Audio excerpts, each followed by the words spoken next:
Chapter 1: The Winter Storm. This year, winter arrived earlier than usual.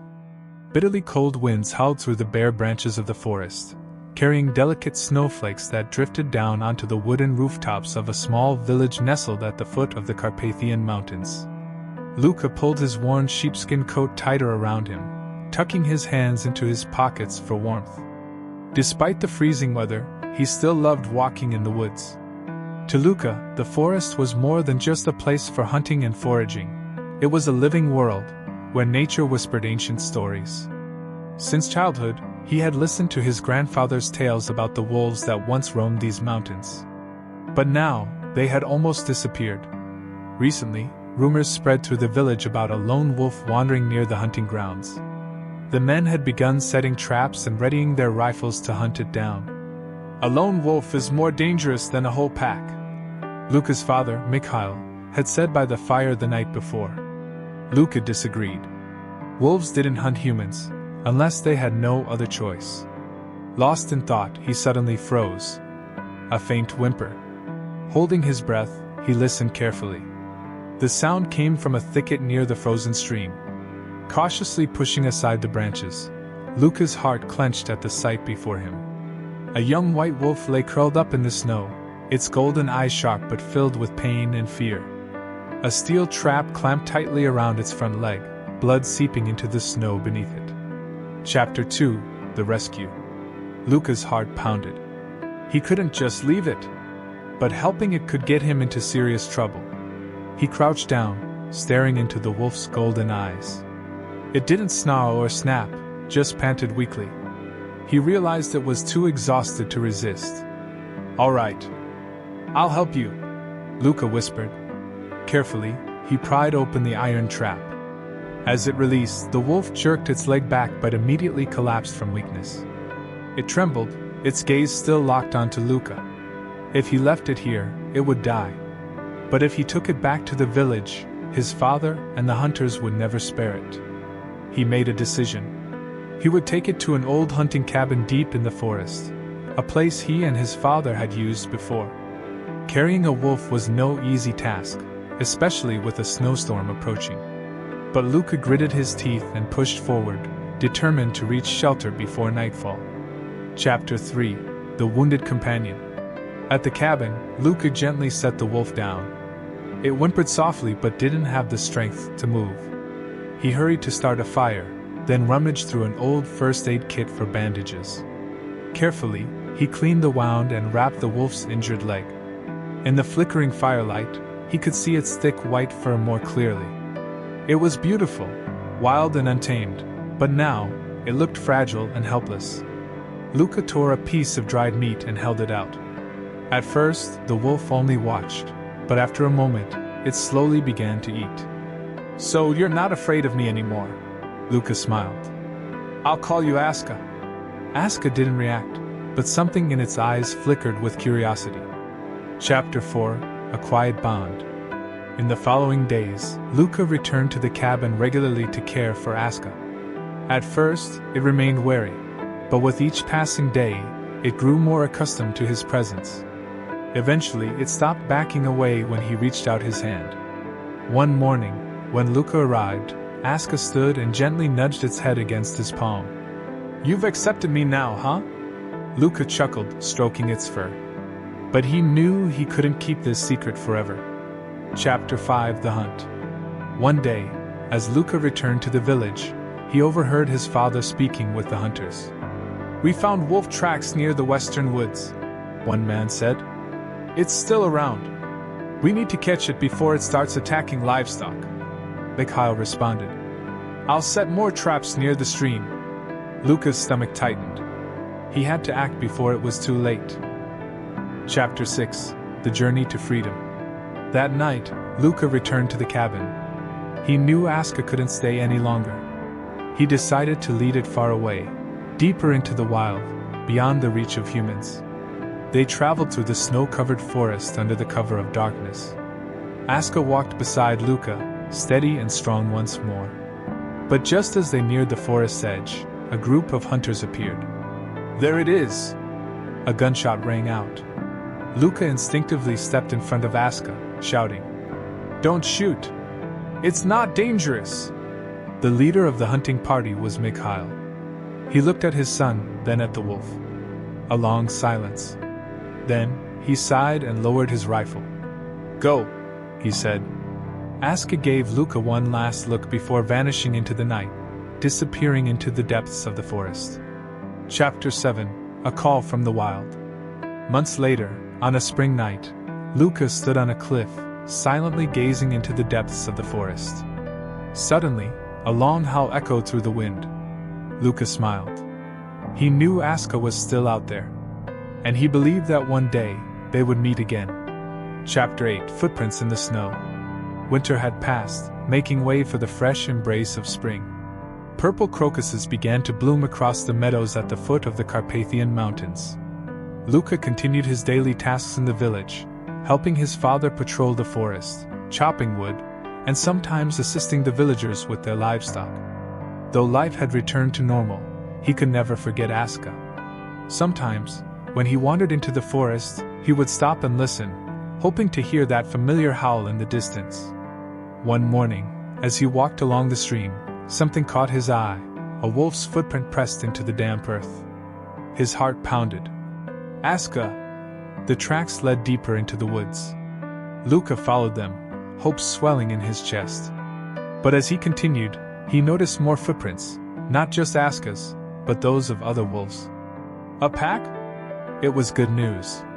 It meant Aska had found a family. But at the same time, Luka felt a sense of unease. If the villagers discovered a wolf pack nearby, they wouldn't just set traps, they might organize a full-scale hunt. Chapter 9: The Enemy of the Forest. Luka's fears soon became reality. A week later, one of the village's cows was killed during the night. The villagers immediately blamed the wolves. "We have to act before the whole pack moves in," someone shouted at the village meeting. "Wolves don't hunt near humans unless they're starving."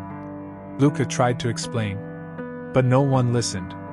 The hunters quickly organized a large-scale pursuit, bringing hounds, rifles, and steel traps. A deep fear settled in Luka's heart. If they found the pack, Aska would be in danger too.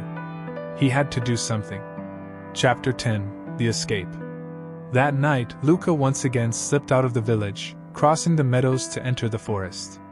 He had no way of knowing exactly where Aska was, but he hoped the wolf still remembered his scent. He called its name softly into the night. Then, after a long silence, a rustling sound came from the bushes. Aska emerged, but this time, it wasn't alone. Two other wolves followed, a larger, dark gray one and a smaller one, possibly a pup. Luka stood still, careful not to startle them. "Aska!" he whispered. Aska stepped closer, gently pressing its nose against Luka's hand. It still remembered him. But there was no time to rejoice. The hunters were approaching. Luka had to get the wolves away from danger, fast. He knelt, looking into Aska's eyes. "Listen, my friend. You and your pack need to leave. Now. Don't ever come back to this forest."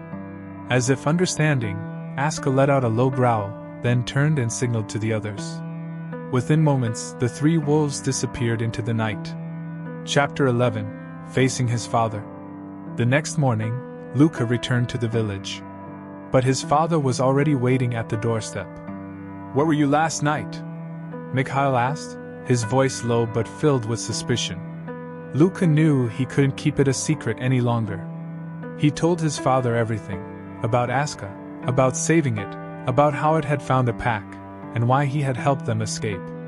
Mikhail remained silent for a long time. Finally, he sighed and said, "Wolves are not our enemies, but they are not our friends either. If you help them once, one day, you may have to choose between them and your own people." Luka didn't answer. But deep down, he already knew his choice. Chapter 12: A Promise. Summer passed, and then autumn arrived. Luka no longer saw Aska's footprints near the village. Perhaps the pack had moved to a more distant place. But one night, as Luka stood on a hill overlooking the forest, a long, haunting howl echoed through the air. Luka smiled. No matter how far apart they were, the bond between him and Aska would never fade.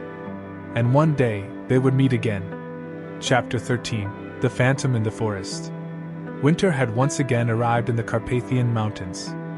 Thick snow covered the forests, and the biting cold kept the villagers indoors after sunset. Luca no longer saw any traces of Aska. Yet he still kept the habit of listening for howls in the night, hoping for a sign from his wild friend. One night, as he sat by the fire, he heard a knock at the door.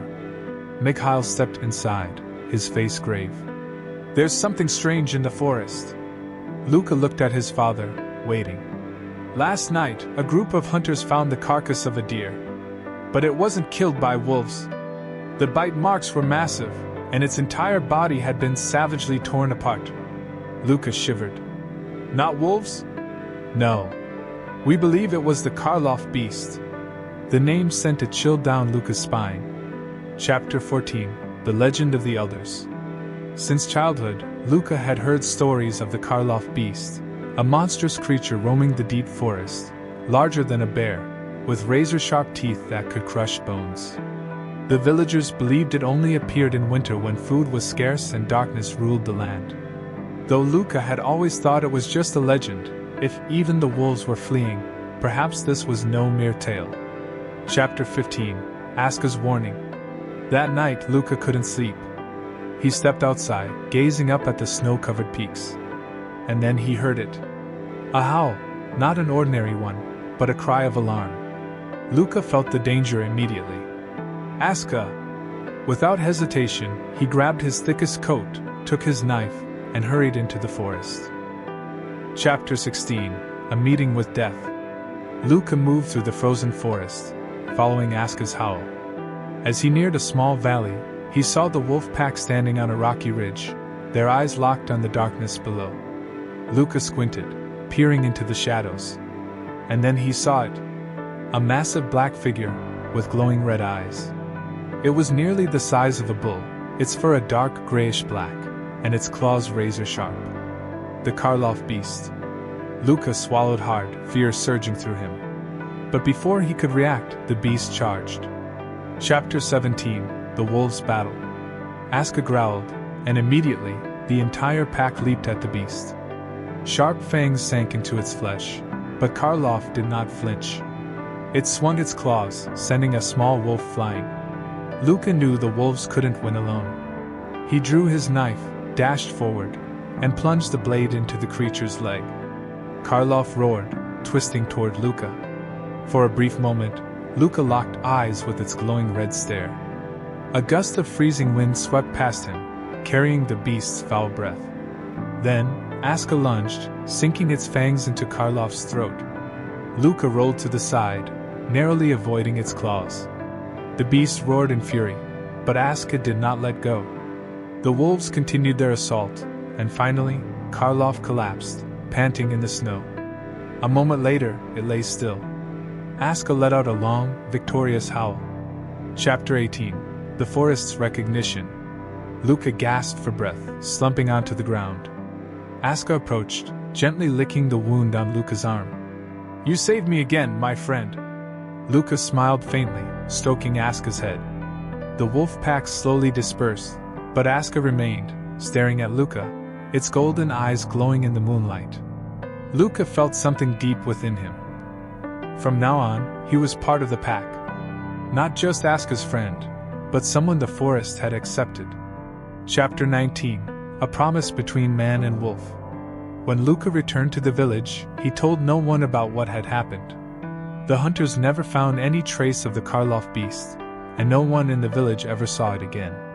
But Luca knew that somewhere deep in the forest, Aska was still watching over this land. And whenever the wolves' howls echoed through the night, Luca would smile. Because he knew that no matter what, the bond between him and Aska would never be broken. Chapter 20: A Shadow in the Village. Winter had passed, but an unsettling feeling still lingered in Luca's heart. After the Karloff beast was defeated, everything was supposed to return to normal. But something strange was happening. Livestock in the village had started disappearing. "There are no wolves left in this area, so what's taking them?" Luca wondered. No one in the village had an answer. But one night, Luca saw something.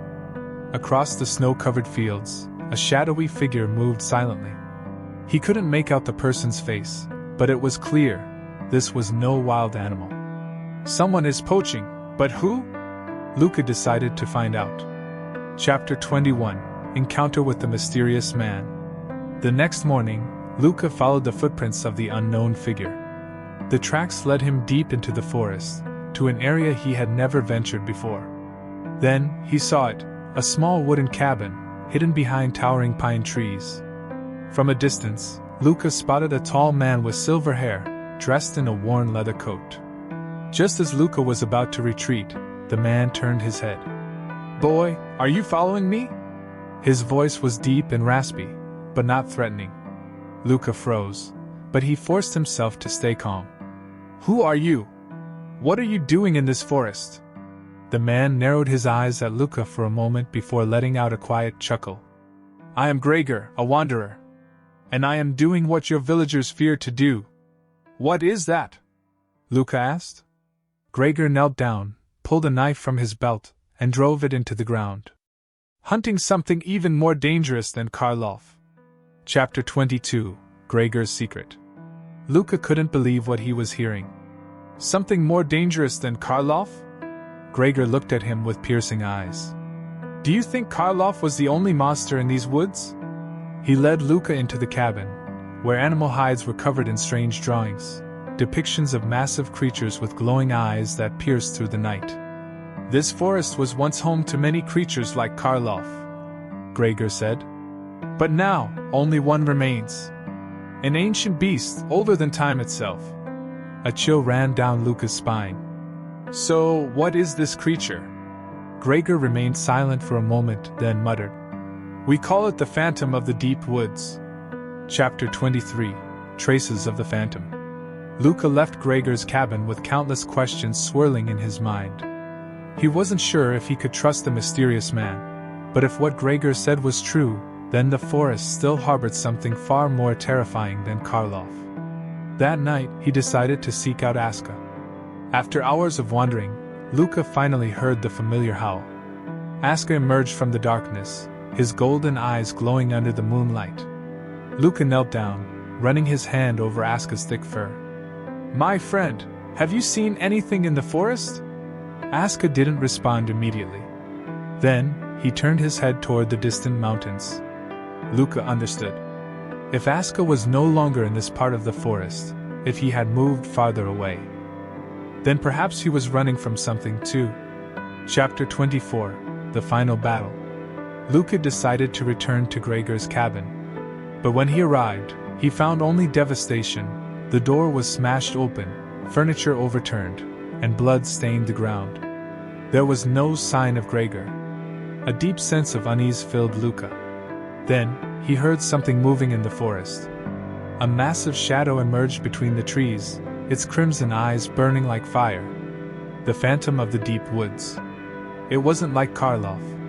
It was larger, moving with an eerie slowness yet radiating a chilling menace.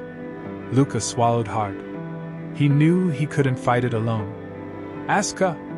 From afar, a howl pierced the night. The wolves arrived, rushing like a storm. Aska led the charge, lunging straight at the monster. Another battle erupted, but this time, Luca knew he wasn't fighting alone. He was no longer just a boy lost in the forest. He was part of it. Chapter 25: Guardian of the Wild. The battle lasted for what felt like an eternity.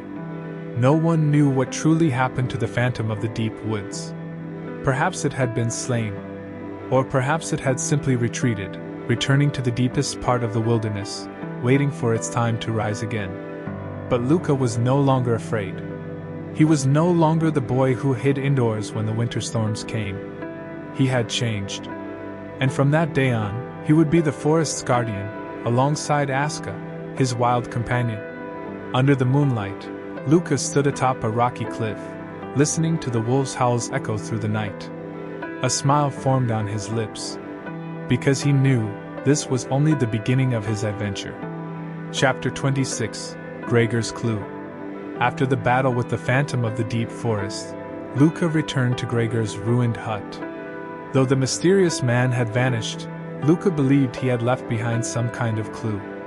Rummaging through the wreckage, he found an old notebook wrapped in wolf hide. The yellowed pages were filled with hurried, scribbled notes. "They are coming. The forest is no longer safe. If I disappear, seek out Drakova Fortress." Luca narrowed his eyes. Drakova Fortress?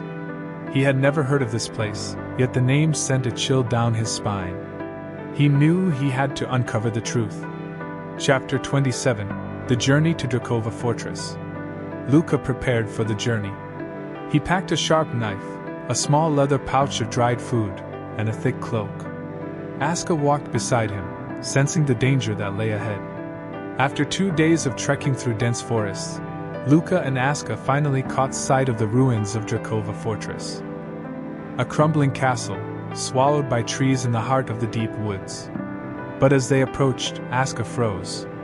Its fur bristled, eyes sharp with caution. And then Luca heard it. A sound from inside the fortress. Someone was there. Chapter 28: The Black-Cloaked Figures. Luca and Aska slipped quietly into the fortress, hiding behind ivy-covered stone walls. In the courtyard, a group of people in black cloaks had gathered around a fire. They spoke in a strange language, their whispers carrying the weight of an ancient ritual.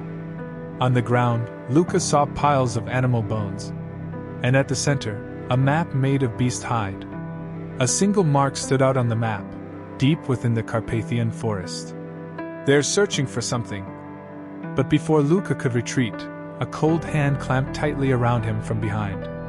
Chapter 29: The Mystery of the Ancient Blood. Luca was dragged into the courtyard, forced to face the leader. A towering man with ice-cold eyes, sharp like a wolf's. The man stared at Luca before curling his lips into a chilling smile. "Boy, I have been waiting for you." Luca's breath caught. "Who are you?" The man placed a hand on Luca's chest, as if sensing something deep within him. "Your blood, it is not that of an ordinary human." Luca froze. "What do you mean?" The leader gestured toward Aska, who stood growling protectively. "Have you ever wondered why a wolf chose to stay by your side? Because you belong to the wild, Luca. You are part of it." Chapter 30: The Legacy of the Ancient Forest. The black-cloaked man's words haunted Luca's mind. His blood was different. He thought back to his childhood, to the times when he felt a deep connection with nature, unlike anyone else. He remembered the first time he met Aska, how the wolves had accepted him without hesitation. Maybe he truly wasn't like the others. But he had no time to dwell on it. Because the black-cloaked figures had started moving. They carried the map and disappeared into the forest. And Luca knew. If they found what they were searching for, the forest would never be the same again. Chapter 31: Pursuit in the Night. Luca and Aska followed the black-cloaked figures, weaving through the darkened trees. They moved according to the map, heading toward an ancient cave, draped in moss and the weight of time. The cloaked figures stepped inside. Luca narrowed his eyes, sensing a chilling energy seeping from within the cave. Something was wrong. Aska sniffed the air and took a step back, but Luca couldn't stop now. He had to know the truth. He stepped into the darkness. And at that moment, the world around him changed completely. Chapter 32: The Door to the Past. Inside the cave, Luca saw walls covered in ancient carvings. The images depicted giant wolves and humans with eyes glowing like moonlight. And at the heart of the cave stood a massive stone slab, etched with a single phrase in an ancient language. "The blood of man and wolf was once one." Luca's heart pounded. But before he could fully grasp its meaning, a cold hand rested on his shoulder. "It's time, Luca!" He turned. The leader of the black-cloaked figure stood behind him, eyes glinting with mystery. And then, the door to the past opened. Chapter 33: The Secret of Wolf Blood. Luca stood frozen before the ancient stone.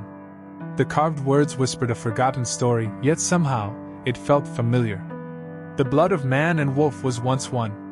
The words echoed in his mind. But there was no time to process it. The leader of the cloaked figures was right behind him. "You feel it, don't you?" he murmured. The blood of the ancient forest flows through your veins. Luca stepped back, but the man made no move to attack. Instead, he raised a hand toward the stone, whispering an incantation in the old tongue. The stone trembled. A blue light pulsed from the carvings, and the ground beneath Luca cracked open. And then he saw it. A colossal stone gate, hidden deep within the cave. Aska growled, stepping back cautiously. But Luca felt himself being drawn in. Chapter 34: The Beast's Awakening. The leader turned to Luca, his eyes gleaming with satisfaction. This is what Gregor tried to prevent. But you cannot escape your destiny, Luca. Before Luca could react, the gate began to open. A wave of frigid air rushed out, carrying the scent of damp earth and blood. A shadow loomed beyond the threshold. Something enormous. Aska howled in warning. But it was too late. The beast's prison had been unlocked. Chapter 35: The Return of the Ancient Blood. A massive creature stepped out from the gate. It had the form of a wolf but was far larger than any being Luca had ever seen. Its glowing eyes pierced the darkness, and its body bore ancient markings, as if it had existed since the dawn of the forest. The black-cloaked figures knelt, bowing before the beast. But Luca did not. He felt a strange energy radiating from within himself. His heartbeat synchronized with the pulse of the forest. He could feel the beast's breath. And in turn, it gazed at him, not as prey, but as kin. And then, the beast spoke. Not with words, but with a voice in Luca's mind. "Who are you?" Luca froze. "Are you one of us?" Aska trembled, pressing against Luca's side. But Luca wasn't afraid. Because he finally understood. The blood in his veins was not just human. He carried the lineage of these ancient beings. He was the bridge between two worlds. Chapter 36: The Ancient Prophecy. The leader of the black-cloaked figures gazed at Luca with reverence. "At last, you have awakened. You are the child of prophecy." Luca frowned. "What prophecy?" The man touched the stone slab, and the ancient carvings began to glow. An image emerged. A young man standing between two worlds, one of humans, and one of the colossal beasts of the wild. The one who carries the ancient blood will decide the fate of this forest. He may become its ruler, or its destroyer. Luca clenched his fists as a cold wind swept over his skin. He didn't want to be a king. He only wanted to protect the forest. But if he was the only one who could, then he could no longer run from his destiny. Chapter 37: Luca's Decision. The ancient beast stared at Luca, waiting for an answer. The black-cloaked figures knelt before him, ready to obey his command. But Luca knew, if he accepted this role, he could never return to a normal life. He would no longer be just a village boy. He would become a part of the wild. He turned to Aska. His loyal companion looked up at him with unwavering trust. Luca took a deep breath, then lifted his gaze to the ancient beast. "I will not let this forest be destroyed. But I will not become a monster either. I will be its guardian." The beast nodded slowly, respect shining in its eyes. "Then prove it, Luca." And as the wind howled through the trees, Luca stepped forward into his destiny. Chapter 38: The Day of Destiny. Luca could feel the change. From the moment he accepted his role as the guardian, the Carpathian forest seemed to whisper to him. He could hear the murmurs of the wind, sense the movement of every creature in the woods. But along with that, he also felt something else. A storm was approaching. Not an ordinary storm, but a dark force moving towards the forest. Chapter 39: The Rise of Darkness. The black-cloaked figures were not the only enemies. They were once part of the wolf lineage, humans gifted with the power of the forest. But some had betrayed their kind, seeking strength without understanding the consequences. And they had awakened something. An ancient creature, sealed away for centuries. The Black Wolf, the Beast of Shadows. As Luca gazed at its image carved into the ancient stone, a chill ran down his spine. The eyes of that beast were filled with hatred. and it was on its way back into this world. Chapter 40. The Wolves' Warning. Aska led Luca to a hidden valley, where a large pack of wolves had gathered. They surrounded Luca, growling warily. Then, from the shadows, an elder wolf stepped forward, its fur silver like the moonlight. It was Morven, the pack leader. "You carry the blood of the ancient forest, but do you have the strength to protect it?" Morven's gaze was piercing. "The black wolf is returning. If you do not stop it, this forest will be consumed by darkness forever." Luca clenched his fists. He had chosen this path, and he would not turn back. "I will do whatever it takes to protect the forest." Morven nodded, then signaled the pack to step aside. And in front of Luca was a trial he had to overcome. An ancient ritual, meant only for those worthy of leading the pack. Chapter 41. The Trial by Fire. Morven led Luca to a towering cliff, where the wind howled fiercely. Below the cliff, a raging river surged, its waters as cold as ice. "A guardian is not only strong, but also brave. If you are truly worthy, leap down and face your fear." Luca swallowed hard. He looked at the river below, dark, swirling, waiting to devour anything that fell into it. One small mistake, and he might never return. But Aska let out a low howl, standing beside him, as if to say he was not alone. Luca took a deep breath and jumped. Chapter 42. Descent into Darkness. Cold. A bone-chilling cold that tore through his skin, as if the river was more than just water. As if it carried the souls of those who had fallen here before. Luca struggled, but the current dragged him deeper. Then, a shadow appeared in the water. A pair of crimson eyes opened. The Black Wolf. "You cannot stop me, boy. I will devour this forest whole." Luca gritted his teeth, feeling the ancient energy within him ignite. He couldn't let it win. With all his strength, he swam upward, fighting against the current. And just as he was about to lose consciousness, a strong hand pulled him up. Chapter 43. A New Ally. When Luca opened his eyes, he found himself lying on damp grass, gasping for air. A figure stood before him. A girl, around his age, with sharp, wolf-like eyes. She wore a cloak made of fur, her hair wares of the underworld. "I am Reuven, and this battle was decided long ago." Chapter 48. The Puppet Master. Reuven stepped forward, each movement making the ground tremble ever so slightly. "You think you can stop the Black Wolf?" he sneered. "You're just a child, Luca." Silva bared her teeth and drew a sharp dagger. "Get out of this forest, Reuven!" But Reuven was unfazed. He simply raised a hand, and from his palm, tendrils of black smoke curled outward. Shadows crawled up from the ground as if the forest itself was being suffocated by his presence. "Don't you understand?" he said, his voice like a whispering storm. "The Black Wolf is not just a beast. He is the wrath of the ancient forest itself. And he will wipe out all the weak." Luca's blood burned with the fire of his ancestors. "I won't let that happen." Reuven smirked, amusement flashing in his crimson eyes. "Then prove it, Luca." And then, darkness crashed down upon them, pulling Luca and Silva into an unavoidable battle. Chapter 49. The Mark of the Guardian. When Luca regained consciousness, he found himself in a desolate forest. No sign of Reuven. No sign of Silva. Only the ruins of an ancient temple, covered in moss and thyme.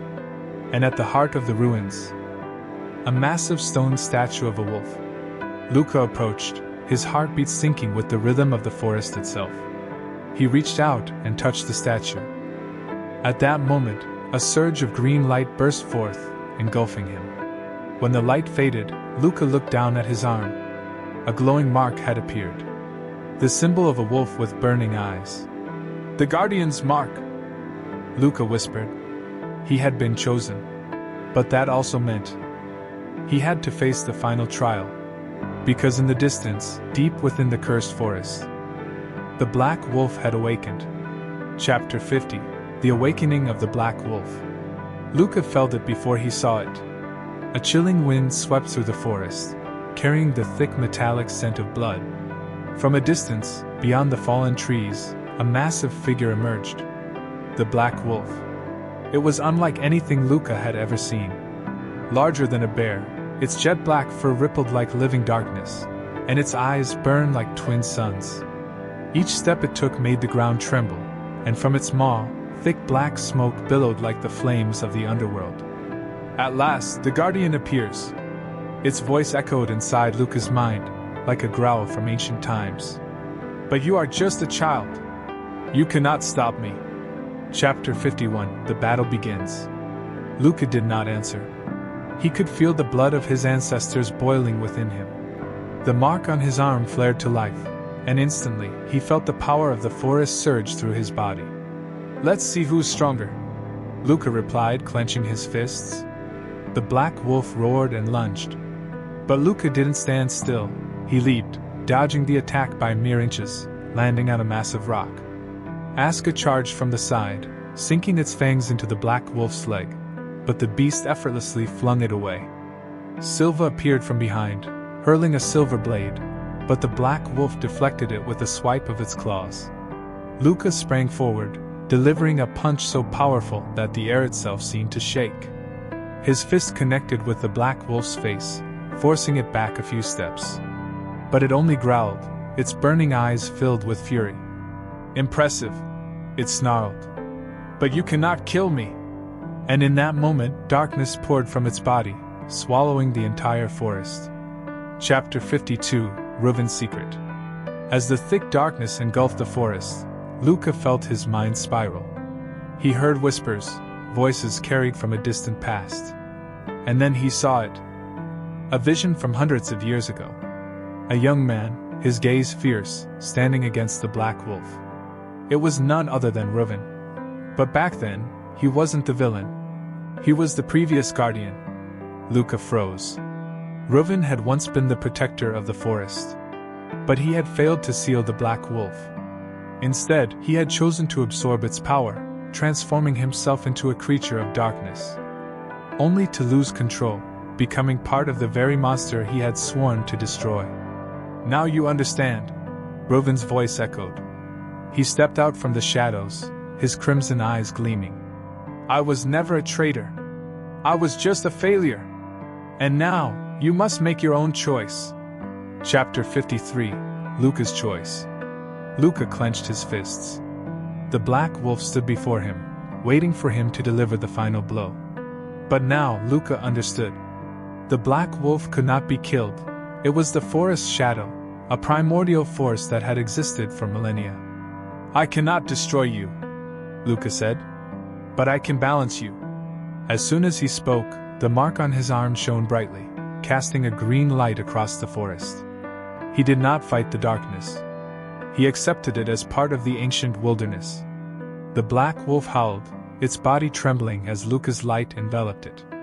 Reuven gave a faint smile before vanishing into the dark mist, leaving Luca alone to face the fate of the forest.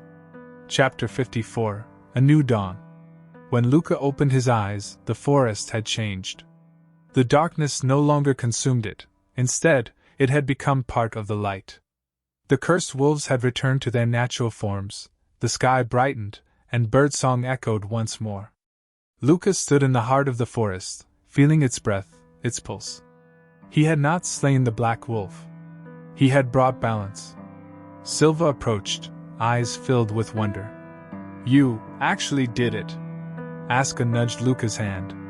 And from afar Morven, the old wolf, stood atop a rocky ledge, letting out a long, resounding howl. The sound echoed through the forest, carrying a message. A new guardian had risen. Chapter 55. The Guardian of the Ancient Forest. Luca was no longer the weak boy he once was. He had become one with the forest. He was not its conqueror. He was not its ruler. He was its guardian. And as the sun bathed the Carpathian wilderness in golden light, Luca knew.